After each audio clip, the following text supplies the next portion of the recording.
तो यार एपिसोड 3 भी आ चुका है और जैसा मैंने एपिसोड 2 में कहा था कि एपिसोड 3 में काफी मजा आने वाला है और हमें एक अपर मून डेमन से इंट्रोड्यूस करवाया जाएगा, जो कि यार बिल्कुल ऐसा ही हुआ और हमें एपिसोड 3 में इंट्रोड्यूस करवाया गया एक अपर मून डेमन से। तो यार वो डेमन कौन है वो तो पता चलेगा इस वीडियो में, तो यार इस वीडियो को एंड तक जरूर देखना।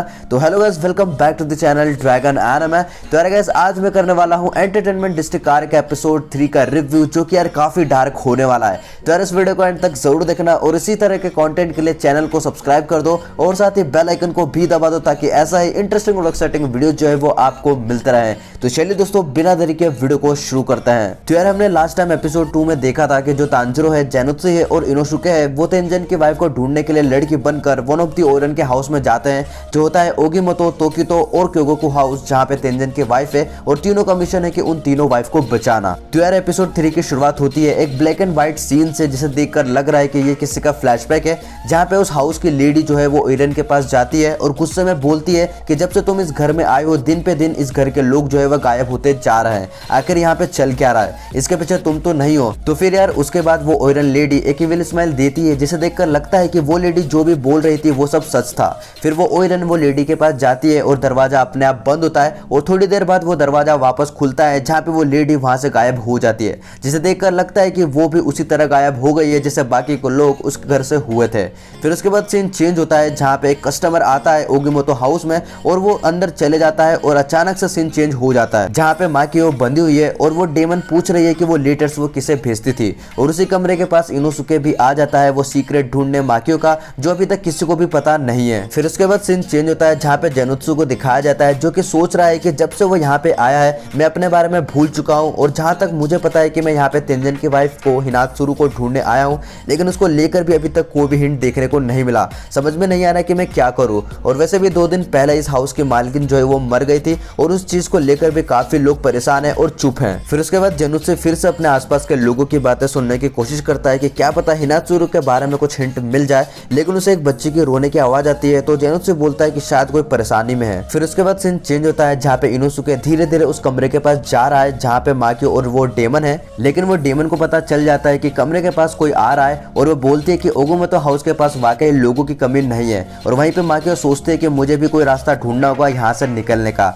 और वहीं पे डेमन जो है वो माकियो को अपने पावर से कस के बांध देती है और बोलती है कि जल्दी बता नहीं तो मैं तेरे शरीर के टुकड़े टुकड़े कर दूंगी। फिर उसके बाद धीरे से इनोसुके भी माकियो के कमरे के पास आ जाता है, जहाँ पे वो खाना वैसा का वैसा ही पड़ा है और उसको देखकर इनोसुके बोलता है, इसको देखकर लग रहा है कि वाकई यहाँ पे कुछ गड़बड़ है, सिर्फ यहाँ पे बैठ के सोचना और कुछ ना करना ये मेरा स्टाइल नहीं है। फिर उसके बाद इनोसुके दौड़ते हुए जाता है और दरवाजा खोलता है, तो उस कमरे में कुछ भी नहीं होता है और वहाँ पे आसपास फोम उड़ता हुआ रहता है, जिसे देखकर इनोसुके बोलता है ये कैसे हो सकता है, यहाँ की खिड़की तो बंद थी तो ये वहाँ पे कैसे आ सकता है। तो फिर उतने में इनोसुके घर के सीलिंग पर कुछ सेंस करता है, तो वो उतने में खाने का कटोरा पकड़ के मारता है और बोलता है बाहर निकल, और फिर उतने में वो डेमन सीलिंग के जरिए निकलने की कोशिश करता है, लेकिन इनोसुके उसका पीछा करता है और वो सीलिंग में जैसे ही एक पंच मारने जाता है, तो उतने में वहाँ पे उसके सामने एक कस्टमर आ जाता है और वो पंच उसे लग जाता है, जो कि काफी खतरनाक होता है। तो उतने में सीढ़ी के जरिए वो डेमन भाग जाता है और फिर भी इनोसुके उसे पकड़ने की कोशिश करता है, लेकिन अनफॉर्चुनेटली वो डेमन वहां से भाग जाता है, जिसकी वजह से इनोसुके काफी ज्यादा गुस्से में आ जाता है। फिर उसके बाद सीन चेंज होता है, जहाँ पे एक बच्ची रो रही है, वहां पे जेनुत्सु आ जाता है और बच्ची को रोता हुआ देखकर जेनुत्सु की फटने लग जाती है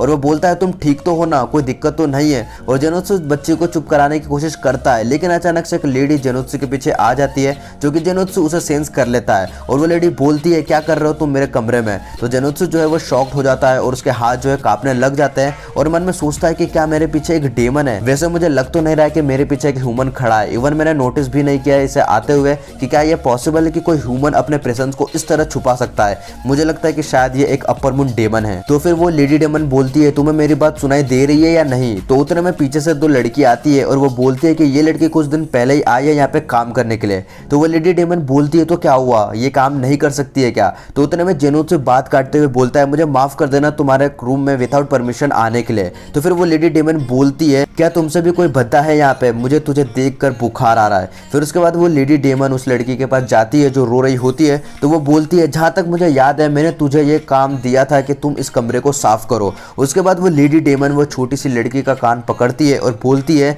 रोना बंद कर और जल्दी से इस कमरे को साफ करना शुरू कर। और वो इतनी जोर से कान मरोड़ती है कि वो लड़की के कान से खून निकलने लग जाता है। तो ये देखकर जेनुत्सु बहुत ही गुस्से में आ जाता है और जेनुत्सु उस लेडी डेमन का हाथ पकड़ लेता है और बोलता बोलता है प्लीज उस लड़की के ऊपर से हाथ हटाओ। फिर उतने में सीन चेंज हो जाता है और तोक्योतो हाउस दिखाया जाता है जहाँ पे तांजिरो बड़े शिद्दत से पोछा लगा रहा है, फर्श साफ कर रहा है, दीवार साफ कर रहा है और बहुत कुछ काम कर रहा है। तो वो सब काम एक के बाद एक करता जाता है और खत्म कर देता है और वो लेडी के पास जाता है और बोलता है कि मैंने सब काम कर लिया। तो वो लेडी शॉक हो जाती है कि सब काम इतनी जल्दी हो गया। तो उतने में तांजिरो बोलता है कि अब मैं क्या करूँ। तो वो लेडी एक के बाद एक काम देती जाती है तांजिरो को और उस काम को तांजिरो फटाफट करता जाता है, जिसकी वजह से वो लेडी जो है वो फ्रस्ट्रेट हो जाती है और बोलती है तुम थोड़ा शांत रहो। फिर उसके बाद सीन चेंज होता है जहाँ पे ओगिमोतो हाउस दिखाया जाता है जहाँ पे इनोसुके ने जो पंच मारा था वो डैमेज काफी बड़ा होता है। तो वो देखकर वो लेडी बोलती है लगता है मुझे उसे कुछ सबक सिखाना पड़ेगा। तो फिर वो लेडी इनोसुके के कमरे में जाती है और जैसे ही दरवाजा खोलती है तो इनोसुके वहाँ पे एक योगासन कर रहा होता है, जिसे देखकर वो लेडी बोलती है तुम ये क्या कर रही हो।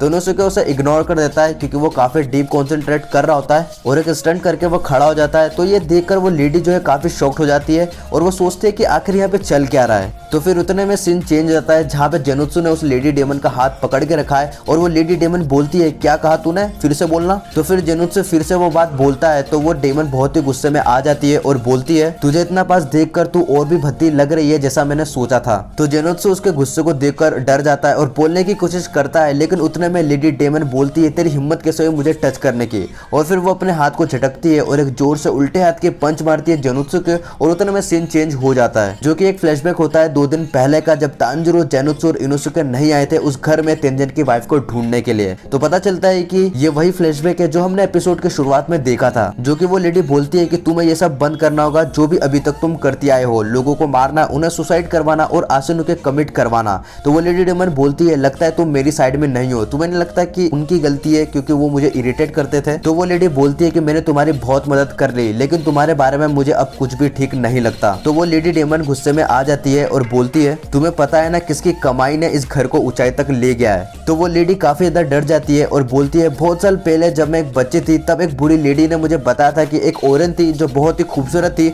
और वो औरन तब मैंने देखा था जब मैं खुद एक बच्ची थी और मैं जैसे जैसे बड़ी होती गई वो औरन वैसा का वैसा ही थी, जिसका नाम था यातामा हिमे। जो वही करती थी जो उसे इरिटेट करता था, वो उसकी गर्दन को धड़ से अलग कर देती थी और वही आदत तुम में भी है। तो वो लेडी काफी ज्यादा डर जाती है और बोलती है आखिर तुम हो कौन, शायद तुम इंसान तो नहीं हो। तो उतने में वो लेडी डेमन उस लेडी को जकड़ लेती है और ऊपर ले जाती है आसमान में और बोलती है मुझे लगता है कि ये सब जानने के बाद तुम्हें चुप रहना चाहिए था, शायद इसी में तुम्हारी भलाई थी और आज तक लोग चुप रहते आए हैं इसलिए वो जिंदा रहते आए हैं, लेकिन तुम कुछ ज्यादा ही हद पार कर चुके हो और ऐसा मैंने सोचा नहीं था। मुझे लगता है कि अब तुम्हें यहाँ से जाना चाहिए हमेशा हमेशा के लिए। तो फिर वो लेडी डेमन उस लेडी को उस आसमान से गिरा देती है जिसकी वजह से वो मर जाती है। फिर उसके बाद जैसे ही अपने कमरे में आती है वो, तो वहाँ पे मुज़ेन होता है जो इंतजार कर रहा था वो लेडी का, जहाँ पे हमें पता चलता है कि वो lady demon upper moon demon है जिसका नाम है दाकी। फिर उसके बाद मुज़ेन दाकी को बोलता है कि मैं देख सकता हूँ कि तुम काफी ज्यादा ह्यूमन को खत्म कर चुकी हो, जिससे तुम्हारी पावर जो है पहले से ज्यादा काफी बढ़ चुकी है, जो कि काफी अच्छी बात है। और मुझे लगता है कि अब तुम्हें पहले से ज्यादा सतर्क रहना होगा क्योंकि ऐसा लग रहा है कि हासिराज अब डेमंस को ढूंढ रहे हैं आसपास। तो तुम्हें जितनी जल्द हो सके 7 हासिराज को खत्म करना होगा, जिसकी वजह से तुम और भी पावरफुल बन जाओगे और कहलाओगी एक्स्ट्रा ऑर्डिनरी डेमन। और मुझे लगता है कि तुम ये सब कर सकती हो क्योंकि मुझे तुमसे काफी ज्यादा उम्मीदें हैं। तो यार यहाँ पे साफ साफ दिख रहा है कि मुज़ेन को पता चल चुका है कि डेमन स्लेयर कोर्प आ चुके हैं, डेमंस को ढूंढ रहे हैं। तो इसीलिए मुज़ेन यहाँ पे दाकी के पास आया है उसे मोटिवेट करना है। वैसे तो जरूरत नहीं है, लेकिन शायद यहाँ पे दाकी के एक्सप्रेशन देखकर लग रहा है कि वो मुज़ेन को काफी ज्यादा रेस्पेक्ट करती है या फिर उससे ऊपर कुछ है, जिसकी वजह से मुज़ेन यहाँ पे आया है कि वो ज्यादा मोटिवेट रहे और वो अपना संतुलन ना खोए। फिर उसके बाद सीन चेंज होता है जहाँ पे जेनुत्सु को एक पंच पड़ता है लेडी डेमन की तरफ से, जो कि काफी ज्यादा पावरफुल होता है। तो जेनुत्सु कमरे का दरवाजा तोड़ते हुए बेहोश हो जाता है। फिर वो लेडी बोलती है तेरी हिम्मत कैसे हुई मुझे टच करने की, तुझे अभी डिसिप्लिन की जरूरत है। तो उतने में वहाँ पे एक आदमी आ जाता है जो कि माफी मांगता है जेनुत्सु की जगह और बोलता है कि प्लीज उसे माफ कर दो और वैसे भी अभी कस्टमर आने का टाइम हो चुका है। तो फिर इंस्टेंटली वो लेडी डेमन का मूड चेंज हो जाता है और बोलती है ठीक है मैं आती हूँ तैयार होके। फिर उसके बाद वो अपने कमरे में चली जाती है जहाँ पे वो बोलती है जेनुत्सु के बारे में कि उसकी इंजरी जो है वो काफी छोटी है लेकिन फिर भी वो बेहोश हो गई। ऐसा लगता है कि ये कोई सिविलियन नहीं है, ये पक्का डेमन स्लेयर कॉप है, लेकिन इसे देखकर लग रहा है कि इसके पास हासिराज के स्किल्स नहीं है। फिर उसके बाद लेडी डेमन बोलती है थोड़ा टाइम जरूर लगा लेकिन तुमने अच्छा काम किया इन्हें यहाँ पे लाने में, बस ऐसा ही इन्हें भेजते रहो और मैं ऐसा ही इन्हें खत्म करते जाऊंगी सभी को। फिर उसके बाद सीन चेंज होता है जहाँ पे तांजिरो को दिखाया जाता है, जहाँ पे तांजिरो को सामान लिए हाथ में कहीं जा रहा है, जहाँ पे तांजिरो आसमान की तरफ देखते हुए बोलता है ये कैसी महक है हवा में। तो यार ये देखकर लग रहा है कि अब आने वाले एपिसोड में कुछ बड़ा होने वाला है। तो यार यहाँ फिर से सीन चेंज होता है जहाँ पे जेनुत्सु उठ जाता है और उसे पता नहीं होता है कि आखिर उसके साथ हुआ क्या था। तो छोटी लड़की उसे बताती है कि उसे ओनर ने एक पंच मारा था और वो बेहोश हो गया था। तो उसे पता चलता है कि वो जिस घर में है उस घर में उसका नाम जेनको है। तो वो बोलता है कि मैंने एक सपना देखा था जहाँ पे मैं एक आदमी बन गया हूँ। तो फिर वो छोटी लड़की जेनुत्सु को कपड़ा देती है उसके घाव को पोंछने के लिए और बोलते हैं कि आज तक हमने किसी को नहीं देखा जो इतना काइंड हार्टेड है, तो हमें बचाने के लिए धन्यवाद। फिर उसके बाद जेनुत्सु थोड़ा सा स्माइल करता है और वो लड़कियां जो है वो चली जाती है, लेकिन उसके पीछे से वो डेमन का कपड़ा आता है जो कि जेनुत्सु को पकड़ लेता है और वहीं पे एपिसोड 3 जो है एंड हो जाता है। तो यार जो एपिसोड 3 है वो यार वाकई काफी अमेजिंग था और जिस तरीके से कुछ पॉइंट पे हमें एनिमेशन देखने को मिला वो यार वाकई कमाल का था।